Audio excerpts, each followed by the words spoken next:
Magandang gabi po sa ating lahat. Ang aking basahin ngayon ay makikita sa mga awit, Kapitulo 19, versikulo 1 hanggang 4. Ito po ang nakasulat. Ang paglilikha at ang kadakilaan ng Diyos. Ang kaluwalhatian ng Diyos ay pinahayag ng kalangitan, ang ginawa ng kanyang kamay. Ipinakita ng kalawakan. Bawat araw at gabi, pahayag ay walang patlang, patuloy nagbibigay ng dunong at kaalaman. Wala silang tinig o salitang ginagamit. Wala rin silang tunog na ating naririnig. Ngunit abot sa lahat ng dako ang kanilang tinig.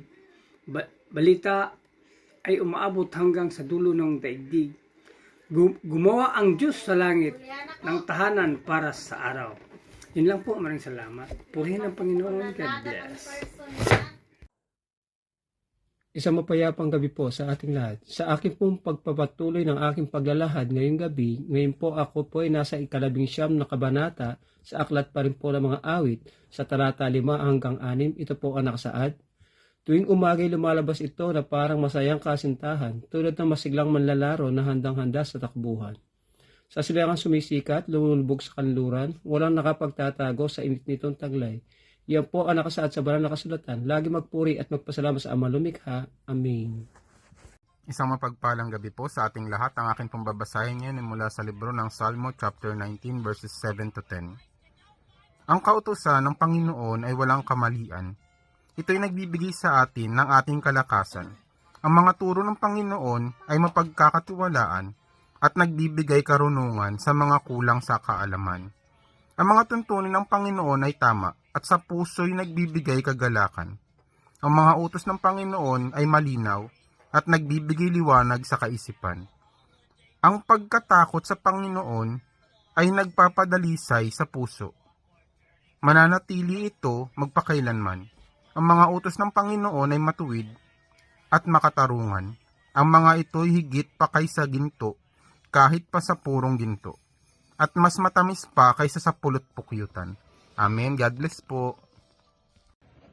Good evening po. Ang aking Bible verse for today is from the book of Psalm, chapter 19, verses 11 to 12. Ang mga utos mo, Yahweh, ay babala sa iyong lingkod. May malaking gantimpala kapag aking sinusunod. Walang taong pumupuna sa sarili niyang kamalian. Iligtas mo ako, Yahweh, sa lihim na kasalanan. Amen. Ang mabuting balita ng ating Panginoon. Isang mapagpalang araw po muli sa ating lahat at purihin muli ang Panginoon sa pagkakataon na tayo po ay narito muli upang magpatuloy sa devotion sa bawat araw na ginagawa po natin. At tayo po ay nasa Psalms chapter 19. So sabi po dito, ilayo nyo rin ako sa kasalanang sadya kong ginagawa. At huwag niyong payagan na alipinin ako nito para mamuhay akong ganap at walang kapintasan at lubos na lalaya sa maraming kasalanan. Sana'y maging kalugod-lugod sa inyo, Panginoon, ang aking iniisip at sinasabi.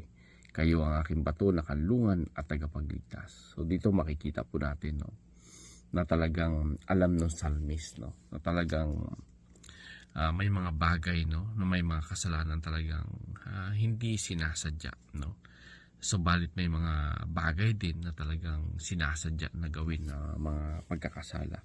Kaya tiling niya dito ay huwag niyo, Lord, na payagan na alipinin ako nito. So ibig sabihin, andun talaga yung pangamba niya na alam niya na kung sakaling hindi niya, alam niya na hindi niya ito basta-basta mapagtatagumpayan. Kung kaya't hinihingay niya yung pagpapatnubay at gabay ng Panginoon na huwag itong payagan na siya ay alipinin ito. At sabi nga niya, para mamuhay akong ganap at walang kapintasan. So, ibig sabihin, andun yung pag-aalala niya, na andun yung pagsusumamo niya sa Panginoon na huwag payagan ng Panginoon. Kasi alam nung psalmist, na ang Panginoon na may kontrol ng lahat. Ang Panginoon yung nag-apurba. So, dito ay sinasabi niya sa Panginoon na huwag payagan kasi alam niya na ang Panginoon na may kontrol ng lahat. So, ibig sabihin, kinukonsider niya ito at nagsusumamo siya sa Panginoon. Huwag itong payagan upang sa ganun ay makapamuhay po siyang ganap at walang kapintasan. Napakaganda po yung pagnanais ng psalmist doon sa kung bakit hiningi niya ito sa Panginoon na huwag siyang payagan upang makapamuhay po siya ng walang kapintasan at tunay na lalaya, no? Para sa maraming kasalanan. Si Bishop siyempre po yan, talaga mag-uugat po yan lahat, no?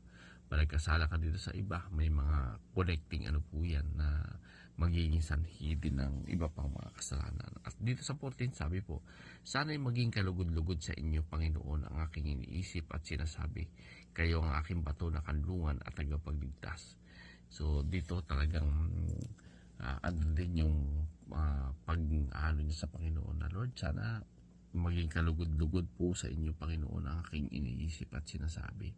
So ibig sabihin, humingi din po siya ng guidance sa Panginoon na nagabayan siya, no, upang yung kanyang mga sasabihin, yung kanyang mga iniisip ay maging kalugod-lugod ito sa Panginoon. So ibig sabihin, napakaganda po ng ating ngayon, no, ang chapter natin, chapter 19, na kapag binasa niyo po ito na magiging talaga pong napakaganda at talaga pong kapupulutan natin na napakaraming aral. So muli po ay purihin ang Panginoon and God bless everyone.